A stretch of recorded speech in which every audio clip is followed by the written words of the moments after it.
नमस्कार प्रेक्षकांनो, तर आपण बघतोय घरोघरी मातीच्या चुलीचा आजचा एपिसोड. आज जरा छान दाखवलं आहे त्यांनी एपिसोडमध्ये. तर इथे बघा, सारंग तयार होऊन आलाय ऑफिसला जायला. सगळे त्याचं कौतुक करतायत की तो खूप छान दिसतोय वगैरे. आणि लगेच इथे सारंग आपली बाजू सांगतोय बरं का नानांना की मी शेतातच चाललो होतो आणि दादा म्हणाला म्हणून मी आता ऑफिसमध्ये जातोय. ह्याच दादाचा निर्णय, म्हणजे माझ्या मनचं मी काही सांगत नाही असं वगैरे तो इथे म्हणतो. आणि मग ऑफिसला जात आहे तर सगळ्यांचे आशीर्वाद घेतो. आई नानांच्या पाया पडतो, नमस्कार करतो त्यांना, आजीला नमस्कार करतो आणि मग जानकीला सुद्धा नमस्कार करतो. इथे ऋषिकेशला नमस्कार करायला जात असताना ऋषिकेश त्याला आपल्यासाठी खाली वाकू देत नाही नमस्कार करायला, आणि तो त्याला एक मिठी मारतो घट्ट आणि जानकीला सुद्धा नमस्कार करतो. सगळे त्यांना इथे बेस्ट लक देतात सारंगला की तू ऑफिसमध्ये चाललायस, नीट काम कर, मोठा हो, यशस्वी हो असं वगैरे इथे त्याचं कौतुक करतात. त्यामुळे छान छान दाखवलं आहे. सुरुवातीला कुणाच्याही मनात सक्क सावत्र सुरुवातीला तरी दाखवलं नाही आहे. त्यामुळे इथे मस्त वाटतंय. प्रेम आहे ते फक्त आता वाढतंय आणि प्रेम वाढता बरं का प्रेक्षकांनो, ऐश्वर्याच्या कारस्थानांमुळे ते आणखीनच वाढेल याची मला खात्री आहे. तुम्हाला काय वाटतं ते तुम्ही कमेंटमध्ये सांगा. तर इथे सगळी सारंगचं कौतुक करतायत, त्याला शुभेच्छा देत आहेत की तू ऑफिसमध्ये जा म्हणून, काम कर व्यवस्थित म्हणून. आणि इकडे बघा, सारंग आणि ऋषिकेश ऑफिसमध्ये आलेत. ऑफिसमध्ये एंट्री घेतल्या ऋषिकेशनं स्टाफला आधीच सांगून ठेवलेलं असतं की बुके वगैरे रेडी ठेवा म्हणून. सारंगचं सगळे स्वागत करतात, अरे वा म्हणून कौतुक करतात, त्याला बुके देतात. बुके देऊन झाल्यानंतर त्याच्यावर फुलांच्या पाकळ्या पण उधळतात. सगळे इथे ऑफिसमध्ये पण इथे खुश आहेत बरं का की सारंग ऑफिसमध्ये आलाय म्हणून. तर सारंग म्हणतो, दादा हे काय नवीनच तयारी केली आहेस तू सगळी. तर इथे त्याला त्याच्या अंगावर फुलांच्या पाकळ्या वगैरे घालतात. आणि इकडे कॅमेरामन सकट, म्हणजे ऑफिसचा कॅमेरा आहेच, आणि हा शिपाई जो कोण आहे तो मोबाईलवर पण फोटो काढतोय बरं का. आणि सारंग इथे, दादा हे तू काही आधीच केलंयस हा, खूप जास्त होतं आहे वगैरे असं म्हणतोय. पण सगळे हसतायत, खूप तयारी केली आहेस तू चांगली, तर आता तू एंट्री घेतलेली आहेस तर वेलकम ऑफिसमध्ये असं वगैरे त्याचं कौतुक सोहळा करतात. आणि मग फोटो वगैरे काढून झाल्यानंतर त्याला केबिनमध्ये घेऊन जातात. दोघंजणं आपल्या केबिनमध्ये जातात आणि केबिनमध्ये गेल्यानंतर ऋषिकेश त्याला सांगत असतो की तू इथे बस वगैरे, पण तो काही ऐकत नाही. आणि इकडे घरामध्ये ना ऐश्वर्या काहीतरी काम करत असते, जानकी पण काम करत असते. तर ऐश्वर्याला जानकी हाक मारते आणि म्हणते, मला तुझ्याशी थोडं बोलायचं आहे आणि तुला जर सारंग भाऊजींनी ऑफिसमध्ये जायला हवं होतं तर तू आधी बोलशील की नाही. याआधीच त्यांना ऑफिसमध्ये पाठवलं असतं, फक्त ते आत्ता सांगितलंस ना म्हणून मी विचारते. तर लगेच ऐश्वर्या म्हणते, कशी ते मी आधी जुनी म्हणजे नवीन होते ना, नवीन असताना कसं बोलणार, पण आता कसं बघा मी न बोलतासुद्धा तुम्हाला माझ्या मनातलं कळलं ना असं वगैरे इथे ती सांगते. म्हणजे आपण त्यातले नाहीच असं ती दाखवते. आणि याच्या पुढे ना असं करू नको, तुला जे काही वाटतंय ते सांगत जा मनमोकळेपणाने असं इथे जानकी सांगते तिला. पण ऐश्वर्या म्हणते, कसं मी कशाला सांगू तुम्हाला, आता इथून पुढे म्हणजे मानाच्या गोष्टी येतात तिच्या मनामध्ये आणि ती बघूया पुढे काय काय करते ते. नेमका काहीतरी मोठा डाव खेळणार आहे प्रेक्षकांनो, तुम्हाला काय वाटतं. तर इकडे ऑफिसमध्ये ना ऋषिकेश सारंगला त्याच्या खुर्चीत बसवतोय, म्हणजे ऋषिकेशच्या खुर्चीत बसवतोय आणि ही तू इथे बस आणि काम कर असं तो सांगतोय. पण सारंग आपलं ऐकत नाही बरं का, आणि तो उठतो आणि म्हणतो की नाही दादा, ही खुर्ची माझी नाही आहे, तू म्हणालास म्हणून मी ऑफिसमध्ये आलो, माझं सगळं लक्ष शेतीत असतं, मला शेतीतली कामं आवडतात, मला ऑफिसमधली कामं आवडत नाहीत, म्हणजे मी अजून कधी केलेली नाहीत. आणि हा मान जो खुर्चीचा तुझा आहे तो तुझाच आहे, त्यापेक्षा एक असं करूया ना, तू ह्या खुर्चीत बस आणि मी तुझ्या पायाशी बसतो आणि तू मला सगळं शिकव, तू माझा गुरु हो, असं इथे तो चांगल्या भावनेनं बोलत असतो. आणि तो खरोखर बसतो बरं का प्रेक्षकांनो इथे ऋषिकेशच्या पायाशी. आणि तेवढ्यात बघा इकडे आजी आणि ऐश्वर्या बोलत आहेत. आजी ऐश्वर्याला काय म्हणते, अगो तू सारंगला ऑफिसला पाठवलंच खरं, पण त्या सगळ्यामध्ये ऋषिकेश मोठा झाला ना, म्हणजे त्याचं कौतुक झालं, जानकी मोठी झाली, यातनं तुला जे हवं आहे ते कसं काय साध्य झालं. तर इकडे ऐश्वर्या त्यांना सांगत असते, आजी थांबा, हळूहळू होईल सगळं, त्याची तयारी मी ऑलरेडी केलेली आहे बरं का. आणि याच सक्क सावत्र मोठा मान याचाच उपयोग करून ना मी काहीतरी केलं आहे आणि त्याच्यासाठी ना ती इकडे फ्लॅशबॅक दाखवला आहे बरं का इथे. तेव्हा इथे काय सांगलं आहे, सारंगला जेव्हा ती तयार करत असते ना तेव्हा ती ऐश्वर्या नीट समजावत असते की दादांनी तुमच्यावर आता ऑफिसमध्ये घेऊन जाणार आहेत, ते तुम्हाला मोठी जबाबदारी देतील, एखादं काम देतील तर ते तुम्ही व्यवस्थित करा, खुर्चीत वगैरे बसायला सांगतील तर खुर्चीत वगैरे बसा. तर इथे सारंग आधीच म्हणतो की नाही नाही नाही नाही, मी दादाच्या खुर्चीत नाही का बसणार बरं का, कारण तो मान दादाचाच आहे आणि दादा जे शिकवेल ते सगळं मी करीन, मी काही त्याच्या खुर्चीत वगैरे बसायला जाणार नाही, तुम्ही सगळे म्हणताय म्हणून मी ऑफिसमध्ये जातो. तर तेवढ्यात ऐश्वर्या म्हणते मग तुम्ही असं करा ना, तुम्ही दादाच्या पायांशीच बसा, म्हणजे दादाच्या पायाशी बसा आणि दादा शिकवेल ते सगळं शिका तुम्ही. इथे ती चांगल्या मनानं सांगण्याचा प्रयत्न करते, पण त्या पायाशी बसा ह्या सांगण्यामागे एवढं मोठं कारस्थान आहे प्रेक्षकांना बघायचं. ती सांगते कशी, तुम्ही दादाच्या पायाशी बसा, दादा तुम्हाला शिकविल ते सगळं तुम्ही शिका. आणि हे सगळं ऐकल्यानंतर सारंग खुश होतो आणि म्हणतो हो हो बरोबर आहे तुमचं, मी ना दादाच्या पायाशीच बसतो. आणि तो थँक्यू वगैरे म्हणतो आणि इकडे ती थँक्यू नको बेस्ट लक म्हणते आणि इकडे ते फ्लॅशबॅक ओव्हर केला आहे त्यांनी आणि हे असं सगळं आहे.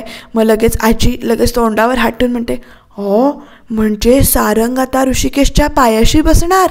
तर या गोष्टीचा नक्कीच ते भांडवल करणार आहेत आणि याचाच आपण वापर करून घेणार आहे. तर इकडे हा जो शिपाई आहे तो ऐश्वर्याला फितूर झाला आहे. या ऐश्वर्याला ना बरी बरी माणसं मिळतात बरं का लगेच फितूर होण्यासाठी. तर ती लगेच त्याला फोन करते आणि म्हणते तू आजच्या दिवसाचं काम व्यवस्थित केलेलं आहेस, आता इथून पुढचे सगळे अपडेट तू मला दे आणि मी तुला तुझा मोबदला नक्की देईल. तर आजी बघतीये ऐश्वर्याच्या मोबाईलमध्ये नेमकं काय आलं ते आणि ऐश्वर्या बघा काय कशी कशी स्क्रीनवर बोटं फिरवते आणि तिला जो हवा आहे तोच फोटो तो आजीला दाखवते आणि हे बघा आजी. तर लगेच आजी पण म्हणते अरे देवा, या ऋषिकेशनं खरंच या सारंगला पायाशी बसवलं आता, असं म्हणून ती बोलत असते आणि ऐश्वर्या म्हणते की आता याच गोष्टीचा आपण वापर करून घ्यायचा आहे बरं का. पण इकडे ऋषिकेश मात्र अजून त्या गिल्टमधनं बाहेर पडत नाही आहे. त्याला आठवतं आहे की नानासाहेबांनी कसं सांगितलं होतं की पार्वती आई त्याची पहिली बायको आहे आणि तो त्यांचा मुलगा आहे आणि ऐश्वर्याचं जे काही बोलणं चालू असतं फोनवरचं ते त्याला इथे आठवत असतं. आणि तेवढ्यामध्ये स्ट्रेस बस्टरचा फोन येतो, अर्थातच जानकीचा फोन येतो ऋषिकेशला की सारंग कसा आहे तुम्ही, म्हणजे तो व्यवस्थित मिक्सअप झाला ना, कसा आहे तो, खुश आहे ना, ओके आहेत ना ते, म्हणजे सकाळी ऑकवर्ड वाटत होतं पण आता कसे आहेत, ओके आहेत ना वगैरे असं विचारायला चौकशीसाठी तिने ते फोन केला आहे. पण ऋषिकेशची एकच हक्काची जागा आहे ती म्हणजे जानकी. आणि तो ऋषिकेशशी बोलतो, म्हणजे ऋषिकेश जानकीशी बोलतो की हो तो आता बरा आहे, सकाळी त्याला ऑकवर्ड झालं होतं पण आता तो ठीक आहे असं तो सांगतो. आणि तो म्हणतो की खरंच मी जे केलं ते योग्य केलं ना, म्हणजे आपण त्याला ऑफिसमध्ये बोलवलं ते, नाहीतर असं नको वाटायला की मी माझ्या दोन्ही भावांवर बहिणींवर म्हणजे माझ्या भावंडांवर मी अन्याय करतोय असं नको वाटायला. आणि सुमित्राईंनी आजवर माझ्यावर खूप प्रेम केलं आहे. पण इथे जानकी त्याला अडवते आणि म्हणते पहिल्यांदा तुम्ही हे आधीसारखं सुमित्राई म्हणताय ते बंद करा, आईंनी ऐकलं तर काय वाटेल त्यांना हा विचार करा, खूप दुःख होईल त्यांना. पण ऋषिकेश इथे म्हणतो की अगं मला पार्वती आईचं सुद्धा म्हणजे आठवतं की तिनं वचन घालून कसं आपल्या मुलाची काळजी घेतली होती, त्यामुळे माझ्यासाठी दोन्ही आया तेवढ्याच महत्त्वाच्या आहेत. पण इथे जानकी त्याला समजावते आणि सारखं सारखं हे म्हणणं बोलू नका असं म्हणते. आणि ऋषिकेश सांगतो की सारंग माझ्या खुर्चीत बसायला तयार नव्हता, तो माझ्या पायाशी बसत होता, तो मला मान देत होता. तेव्हा जानकी त्याला म्हणते की बघा सगळ्याच गोष्टी चांगल्या आहेत. आणि तेवढ्यात इथे त्याचा मॅनेजर येतो आणि म्हणतो की ही तिकीटं घ्या म्हणून. आणि मग जानकीला तो विचारतो की कसली जानकी ऋषिकेशला विचारते कसली तिकीटं. तर ऋषिकेश म्हणतो की अगं बेंगलोरला एक सेमिनार आहे, तो त्या सेमिनारची तिकीटं आहेत ती मी काढून घेतली होती. दरवर्षी तो सेमिनार चेन्नईला असतो आणि खूप डील्स मिळतात त्या सेमिनारमुळे आपल्याला, आणि यावेळेला तो बेंगलोरमध्ये आहे इतकंच.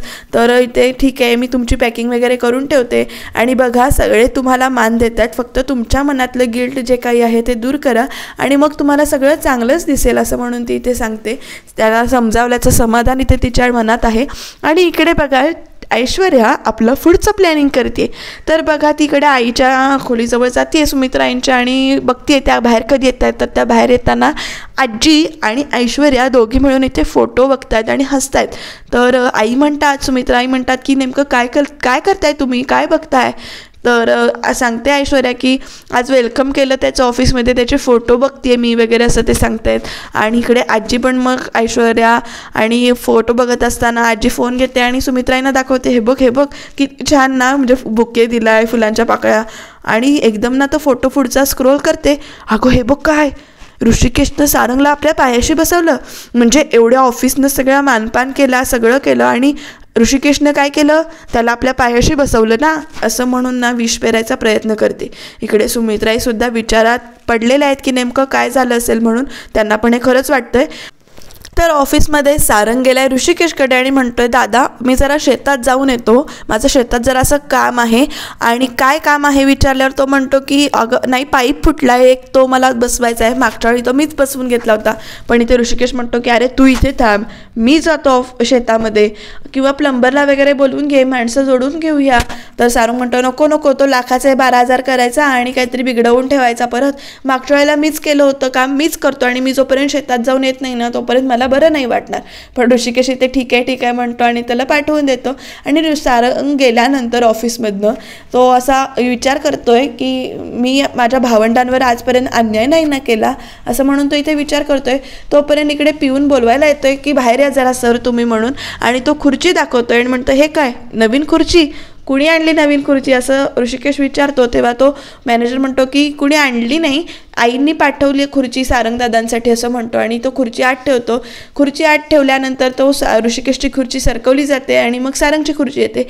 आणि लगेच ऋषिकेश जानकीला फोन करतो आणि म्हणतो, अगं आईने सारंगसाठी खुर्ची पाठवली आहे, त्याला सरप्राईज द्यायचं होतं वाटतं असं म्हणून ना इथे तो बोलतो तिच्याशी. तर जानकी म्हणते हो असेल पाठवली, पण मला काही माहिती नाही, मी बघते बोलते आईंशी. आणि इकडे ऋषिकेश फोन ठेवून देतो आणि त्याच्या मनात पण शंका येते बरं का इथे, की आईला असं तर वाटत नाही आहे ना की मी सारंगला त्याचा मान देत नाही आहे वगैरे.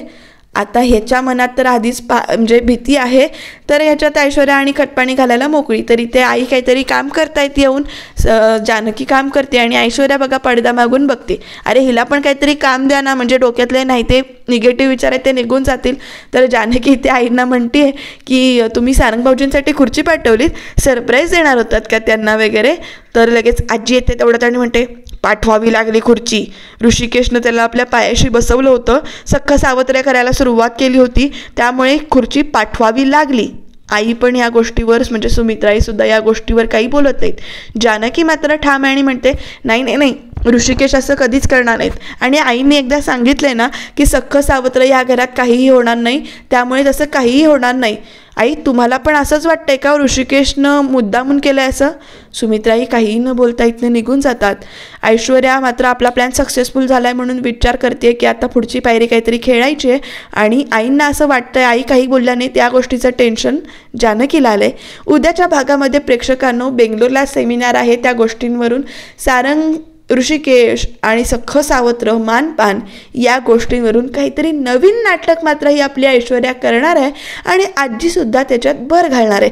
आता हे सख्ख सावत्राचं नाटक कुठपर्यंत जातं आहे, याच्यातनं काहीतरी चांगलं होतं आहे का ऐश्वर्या तोंडावर पडते, हे बघण्यासाठी तुम्ही चॅनलला प्लीज सबस्क्राईब करा, लाईक करा आणि हो कधीतरी कमेंट पण करा ना, म्हणजे आम्हाला व्हिडिओ करण्यासाठी खूप मजा येईल, रिव्ह्यू देण्यासाठी मजा येईल. प्लीज प्लीज सबस्क्राईब करा आणि बघूया उद्याच्या भागात सख्ख सावत्राचा पुढचा डाव नेमका काय होतोय ते.